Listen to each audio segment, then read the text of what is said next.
Panorama group, जो सोचता है वो करता है।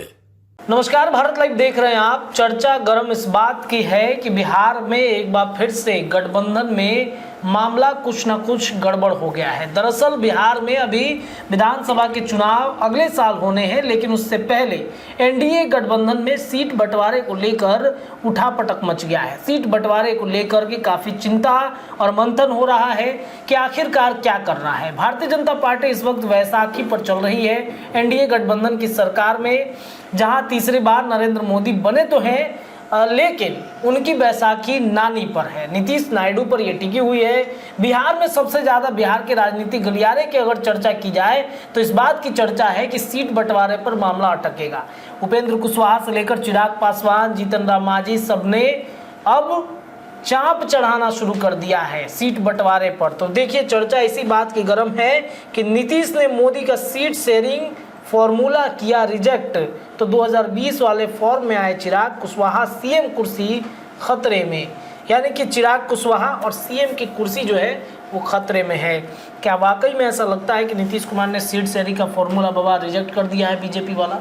देखिए रत्नेश, हम लोग जो चर्चा कर रहे हैं उस चर्चा में हम लोगों ने जब जेपी नड्डा आए थे तो हम लोगों ने एक बात कही थी, याद होगा आपको, कि हम लोगों ने कहा था कि बहुत सारे मुद्दे थे। उस मुद्दे में एक मुद्दा ये भी था कि नीतीश जी आइए ना, सीट शेयरिंग का फार्मूला हम लोग अभी से तय कर लेते हैं। इस तरह का हम लोग का विचार है कि हम लोग 100 सीट ले लेते हैं, बाकी 43 सीटों में सब लोगों को बांट देते हैं, बाकी के जो हमारे घटक दल हैं। और इससे होगा क्या कि हम लोग एक साल पहले मौका मिल जाएगा, हम लोग ये पता चल जाएगा कि कौन कौन सी सीट पे हम लोग चुनाव लड़ेंगे। नीतीश कुमार जी ये बात कैसे बर्दाश्त करेंगे? घर के मालिक को आप जा करके कहिए कि आप क्या कर रहे हैं महाराज, बैठे हुए हैं घर में, दाल भात भुजिया पापड़ अचार नहीं बनेगा, आज दही चूड़ा खाएंगे हम लोग, तो घर का मालिक मानेगा? घर के मालिक को ये फैसला लेना है कि वो करेगा क्या। तो ऐसी स्थिति में जो वर्तमान परिस्थिति बनी है, उस परिस्थिति में एक चीज़ तो साफ साफ नजर आ रही है कि नीतीश कुमार जी बिहार वाले किसी भी मामले में किसी का भी इंटरफेरेंस पसंद नहीं करते हैं। ये तो कन्फर्म है, इसमें कोई दो राय नहीं है। 2020 कौन भूल सकता है? यहाँ तक कि 2020 ही नहीं, 2015 कौन भूल सकता है? 2015 में भी जब 3 दलों का गठबंधन बना था तब भी नीतीश कुमार डोमिनेट कर रहे थे। आपने देखा होगा कि दही का टीका लगाने के लिए पहले ही लालू प्रसाद को बुला लिया उन्होंने कि दही का टीका जल्दी से लगा दीजिए हमको। 2020 में भी उन्होंने वही किया। राजनाथ सिंह को कोई समझौता नहीं होता, राजनाथ सिंह को बुलाए, राजनाथ सिंह आए, और राजनाथ सिंह आने के बाद क्या हुआ आपको पता है? उनको पहले जाकर के कहना पड़ा कि भैया हरदी गुर्दी।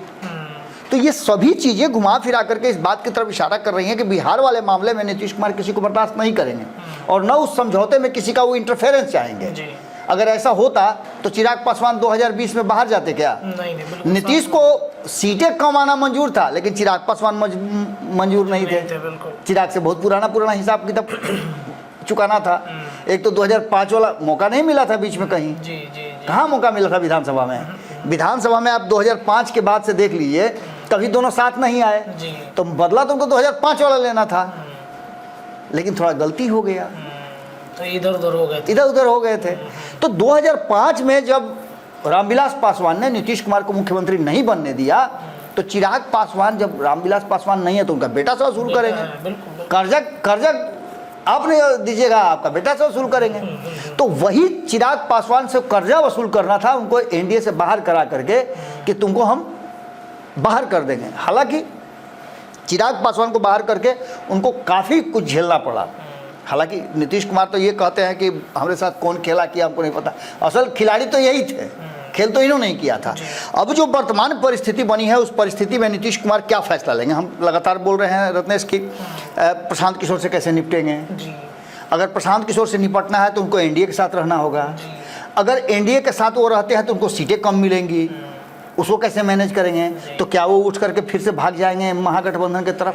ये सभी चर्चाएं लगातार चल रही हैं, लेकिन इन चर्चाओं में जो सबसे महत्वपूर्ण चर्चा है वो ये है कि 2020 के चुनाव पर कैसे टिका हुआ है ये 2025 का चुनाव। जी बिल्कुल। इसमें अगर देखिए आप तो चिराग पासवान, हमने पंचनामा में देखा, आप लोगों ने एक खबर किया था, उस खबर में आप लोगों ने बहुत सारी चीज़ें बताई, जिसमें मैं थोड़ा सा उसको एक्सप्लेन कर देता हूँ। आप बाकी आप जो भारत लाइव के दर्शक हैं वो जाकर के पंचनामा पर देख सकते हैं कि पूरा डिटेल वहाँ दिया हुआ है।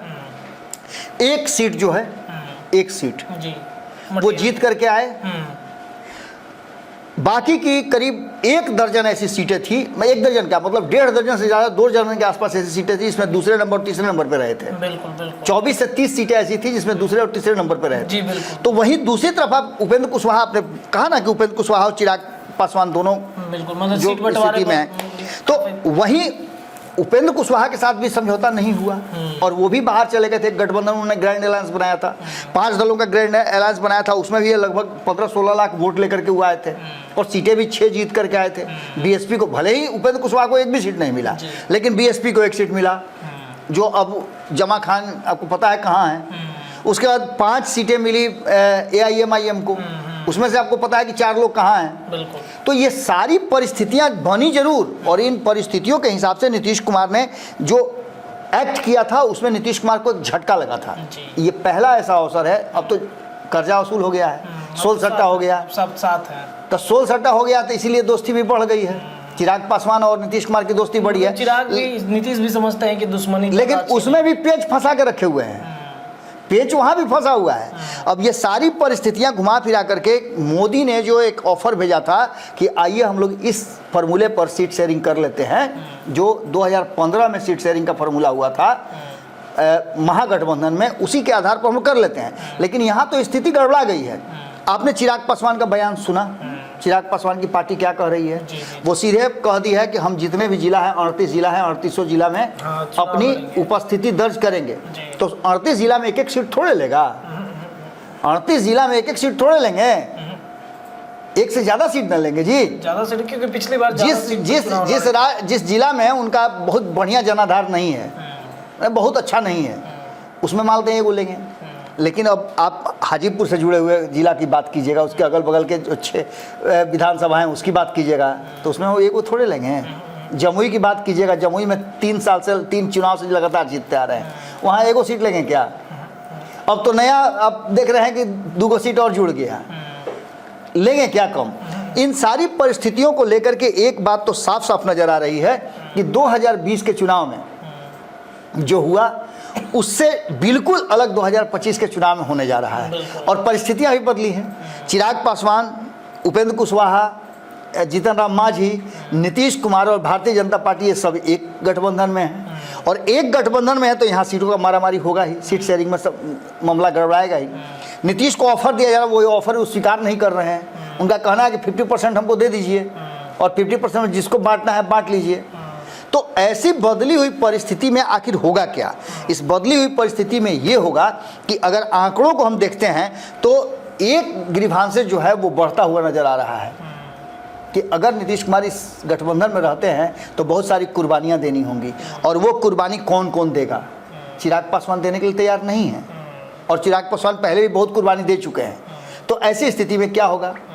दूसरी तरफ अगर आप उपेंद्र कुशवाहा की बात करते हैं तो उन्होंने भी अपने बयान में कह दिया कि कुछ हमसे गलतियां हुई हैं सीट शेयरिंग। हाँ, मतलब 24 का पैटर्न 25 की तरह नहीं हो। बिल्कुल, यहाँ जो गलतियां स्थानीय मुद्दे सीखना चाहिए। मैं देख रहा था संपादक नमन शाह जी ये बात बता भी रहे थे पंचनामा में कि इस बार लोकसभा का चुनाव स्थानीय मुद्दे पर लड़ा गया है, मतलब विधानसभा के तो इसका मतलब कि विधानसभा में तो और ज्यादा स्थानीय मुद्दे हावी होंगे।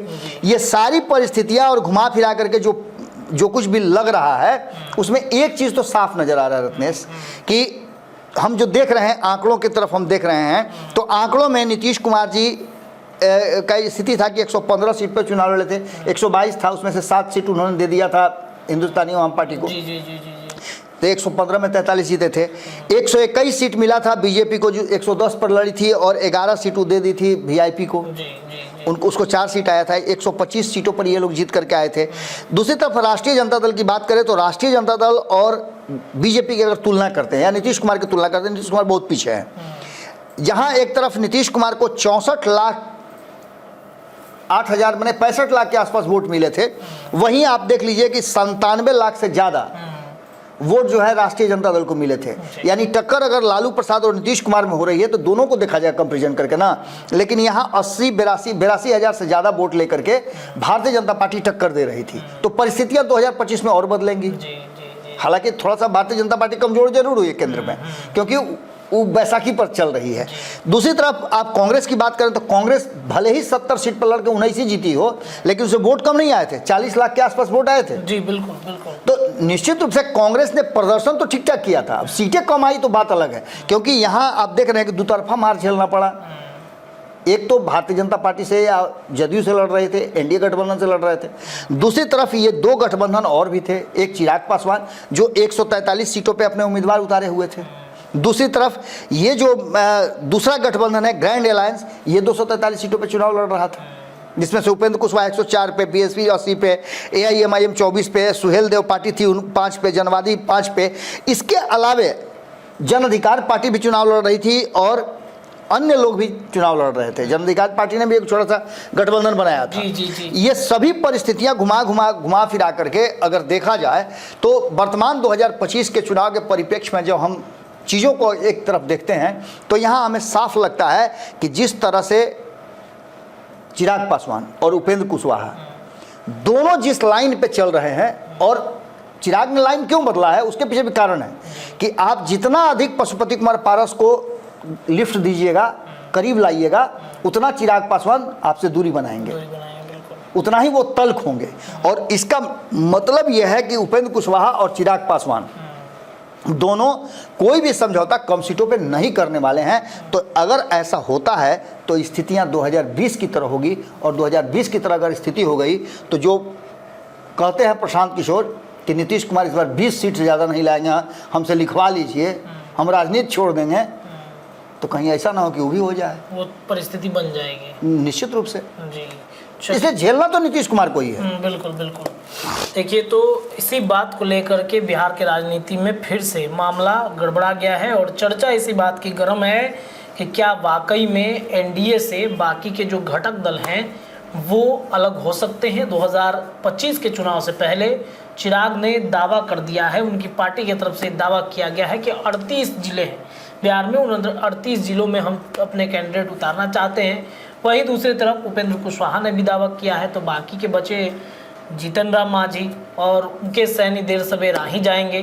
तो देखते हैं क्या कुछ मामला होता है। फिलहाल इस चर्चा गर्म में इतना ही, लेकिन लगातार भारत लाइव पर खबरें जारी रहेंगी। बहुत बहुत धन्यवाद। पनोरमा ग्रुप, जो सोचता है वो करता है।